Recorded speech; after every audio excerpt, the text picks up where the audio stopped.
last time we talked about, we asked how long was it going to be before the Punisher was back in the show. Turns out the answer is the following week. Yep. Yeah, that it's like okay, and it was Daredevil finding him and not him finding Daredevil, which is not how I thought that was going to go. I do have to say that you don't got a whole lot going on in this beginning episode other than, you got Fisk trying to fix the port and all that, and then you have Leroy getting, arrested for petty larceny. It does lead to a pretty good line if they'd rather spend 3 times as much to keep me in here than to feed me. So that was really good. But this guy is legitimately upset that he got Matt to be his lawyer. When days ago, this guy got someone free out of what was expected to be an impossible case. Yeah, that's the part that I'm like, I'm sorry, what? Like, guy, I'm supposed to feel somewhat sorry for you in this situation, but you're allergic to good decisions, and you're laughing at the guy that got a damn near falsely convicted murderer out of jail and free on the streets. And I'm supposed to feel bad for you in this situation? You're laughing off the best situation you could have gotten. Seriously.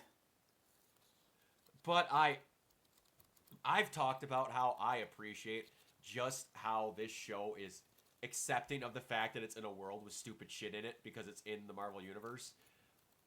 The look of just how done Matt was with this guy when he asked if it was a Skrull. His immediate answer was, no, we're moving on. No. Matt he's even behind his glasses, like, did you really just ask me if it was possibly a Skrull? But, that also shows how openly and in the knowledge all the Skrulls are. Yeah. Because, Skrulls haven't been mentioned since Secret Invasion? And that was, like, 2 years ago? Oh my god. Was that really 2 years ago? Time cannot be going by that fast. Please, no.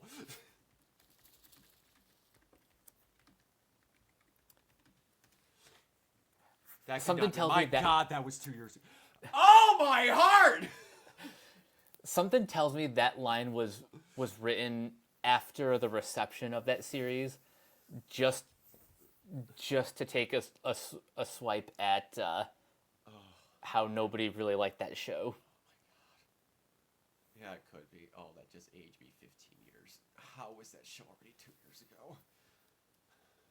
My brain is mush. I can't. How the fuck was that 2 years ago?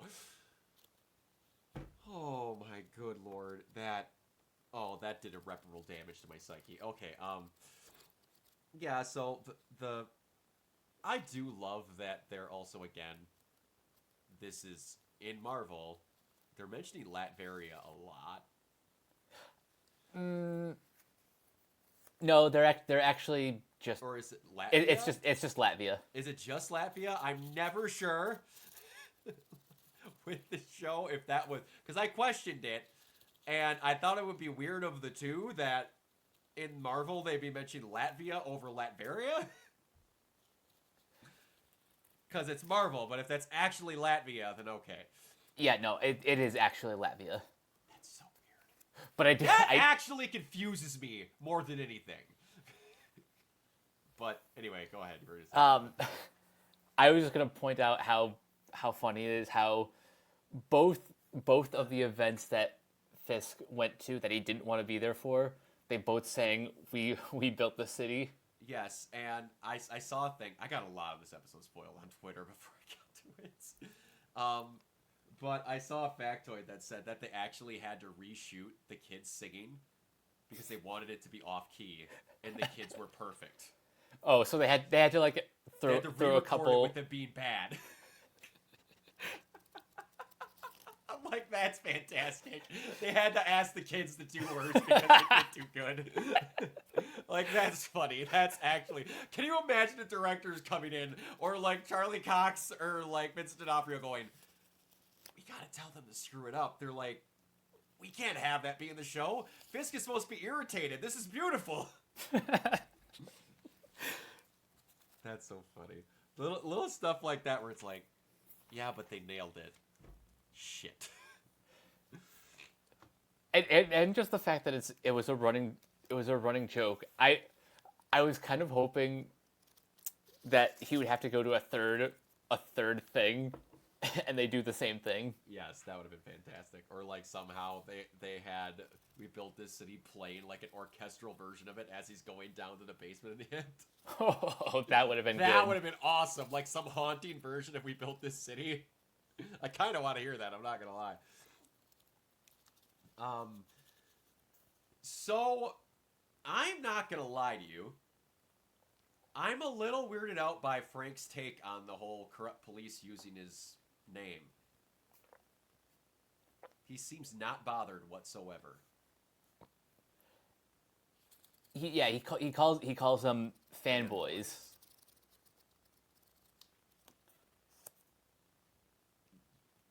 Yeah, I'm just, how are you not, like, and he's aware of it. How are you not upset about this? You hate the police. I don't think this is the last time he's going to address it. It's just... I don't think he is either, but I'm shocked that he's calm at all. That's true. How is there not already a line of bodies that led Matt to him? That he had to go find him in a random boiler room?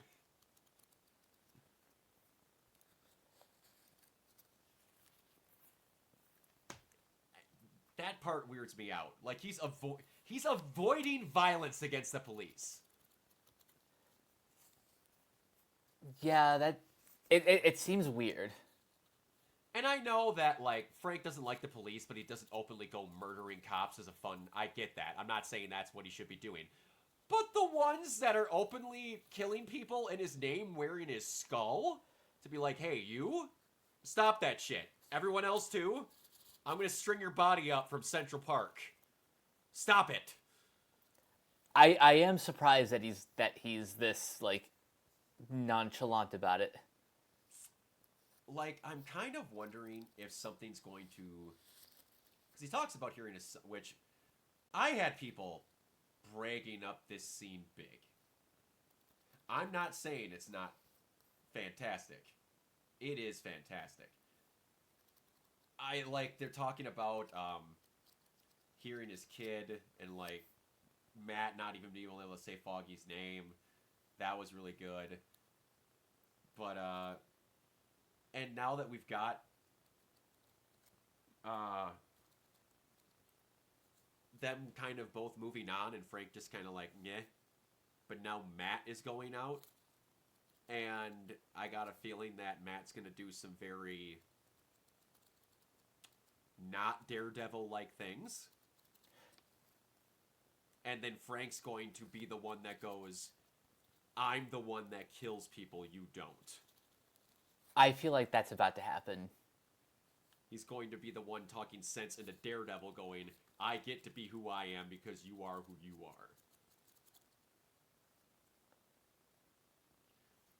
Which is going to be good because then you're going to see Frank just like, you can't kill them, but I can.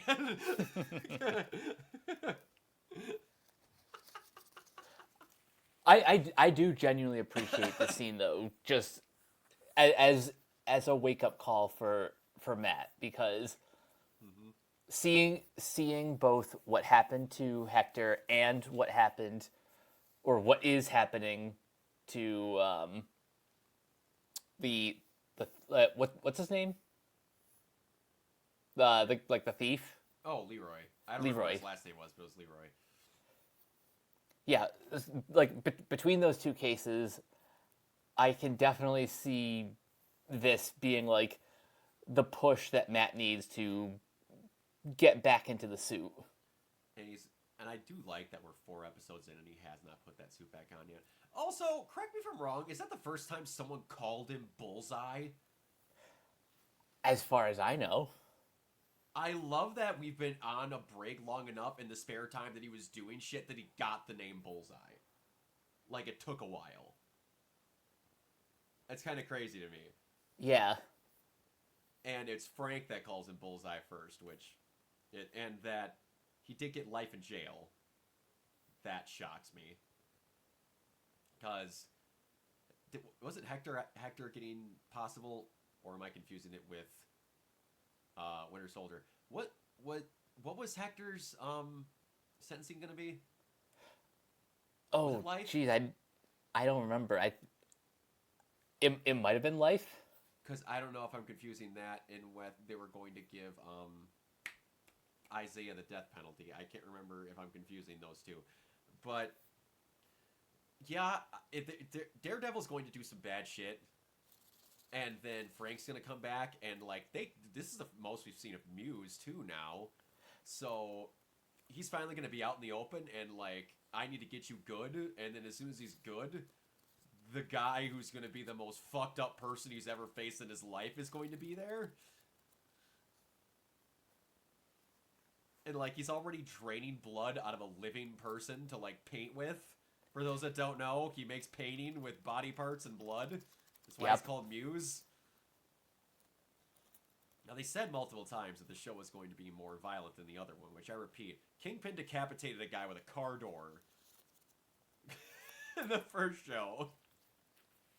Once Muse is out into the open, I think that's when we're going to see the show getting more violent. Yeah. And I do like the actual kind of like faux suit up scene that we had, like actually showing all the different cowls and stuff. Yeah, that was really cool. And it does, while not directly, it kind of alludes to the fact that he does have the yellow suit, so... But we don't know if he wore it in She-Hulk. That's the thing where I'm like, how do these timelines work? I need to hear him mention San Francisco. Because he was at the family picnic when She-Hulk ended. And when this happens, he is at, he is with, he's with Karen. Yes. Karen. So, I don't know how those timelines work. Or if they're going to just act like he never went there. They'll probably do that just because I guess they want to appease the fans of those who, yeah. You know, just didn't like having a good time with She-Hulk because it was apparently bad because woman was in it.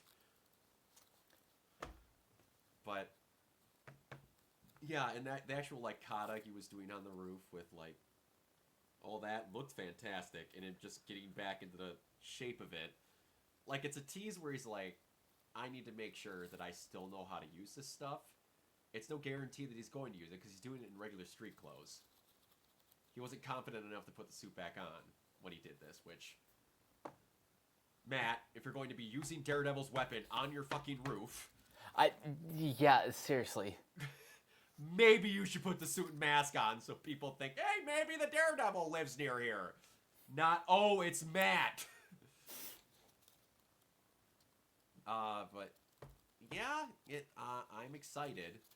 I want to see Frank a little bit more upset that people are using his name to do shit that he wouldn't do. I think we're going to see more of that later. I think he just needs he needs a bit more of a push, narrative wise. Yeah, which hoping we'll get him. But yeah, and then at the very end, where's Adam? I don't know. We need to work on forgiveness. Meanwhile, Adam trapped in the basement while he's just eating food. Please let me leave. You know, this food is great. Did you know this food is great? Forgiveness is really hard. Did you know that? That is some deep torture. Mm-hmm. But they're also genuinely they're genuinely asking if Vanessa feels safe around Kingpin. It's a valid question from a psychiatrist's From, point of view. I know from a psychiatrist's point of view, but is that them asking that because something's legitimately going to happen to Vanessa? And they're planting seeds to make people think that Kingpin did it? I don't think Kingpin. I genuinely I don't think Kingpin will, but she's going to die, and they're not going to say why, and then people are going to think that Kingpin killed her because they were going through marriage counseling and they don't know if she's safe. Oh, you're talking about the public. Yes, Because that's what I'm. Yes, they're gonna be like, your wife's dead. You were going through marriage counseling. What did you do? And that's going to ruin his job as mayor. And then they're going to have some not so great times with good old Fisky Boy. Because you can't embarrass him in front of Vanessa anymore if she's not around. Gonna hear a lot about when he was a boy. by the way, when he said when I was a boy, I did the Yep. Yeah, that was pretty good. And I do like how his guy got ratted out by BB just because they were talking, like as they're drinking, like she wasn't even trying anything. Just, you don't know how to shut up. Blah. oh Daniel, you're so pathetic. Damn it, Daniel. He's pathetic, but in an endearing way. He tries. He really does. He's another one that I have on the block of characters that might die this season. Yeah, I don't think he's making it to the end of season 1. He has a very killable face. Can I say that? He has a very punchable / killable face.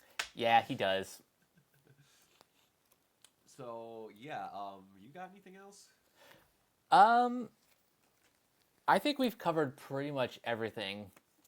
The only thing I have are just some lingering questions, like when will BB find out what actually happened to her uncle?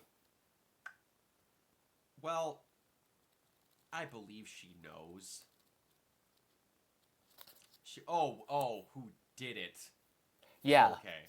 I was gonna say, I'm pretty sure she knows exactly what happens. Matt just didn't want her to see it. What? The second that Punisher finally puts a suit on, I have a good feeling that within an episode of when he's suited back up again, it's going to be him killing that guy. Yeah. I have a good feeling that that's going to be what brings him back, where Matt tracks him down, beats him within a half of his life, and then he stops him from killing him, and then Frank kills him. Now that I would like to see. I could see it happening a lot, where even just Matt just gives him a look like, this is what I do! You talk to me about this! You asked me to take care of the problem, sir! It reminded me a lot of the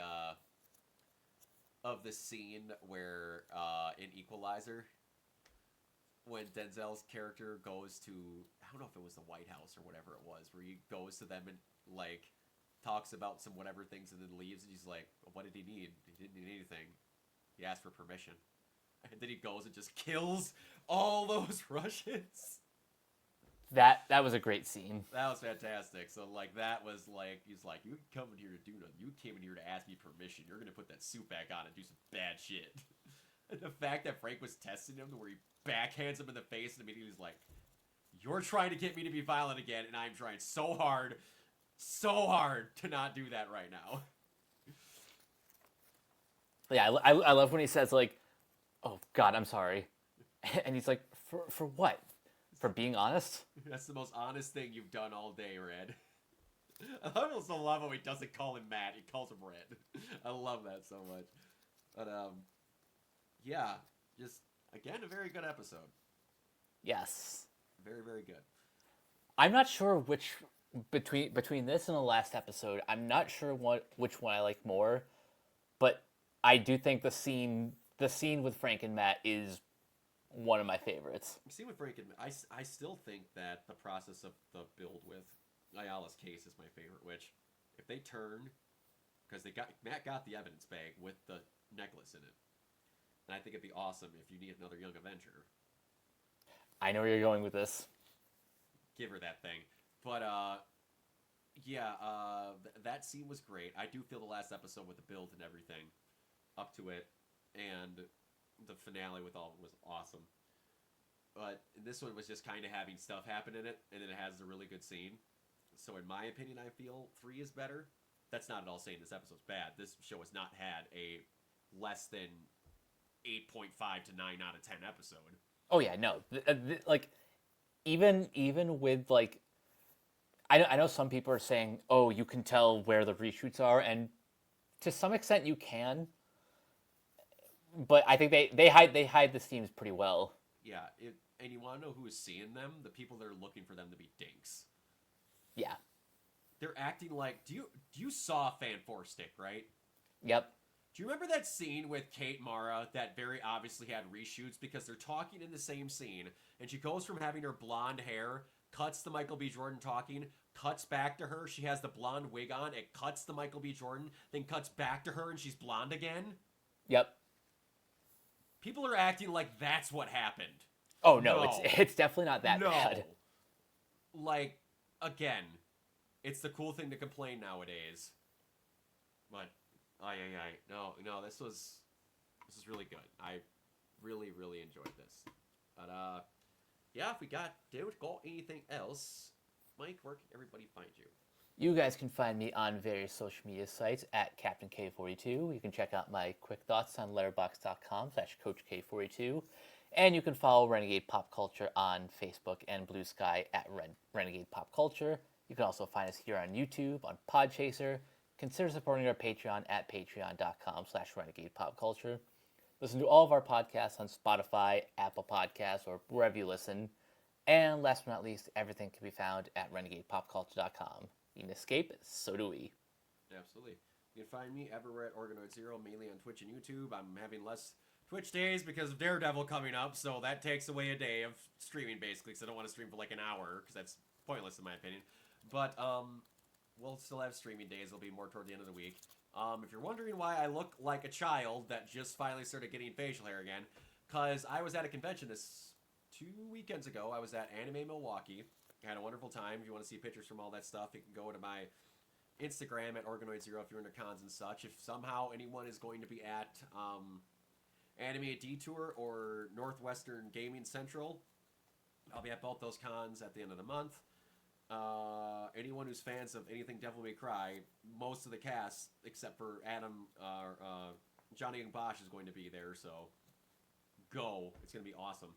And then the Geeking Out podcast that I do with my buddy Eli over on his channel, Athletic Geek 89, go ahead and check that out. Every week we just pick one subject and go ham on it for an hour, and yeah, that's about it. Until next time, we'll see you all later. Bye! Peace.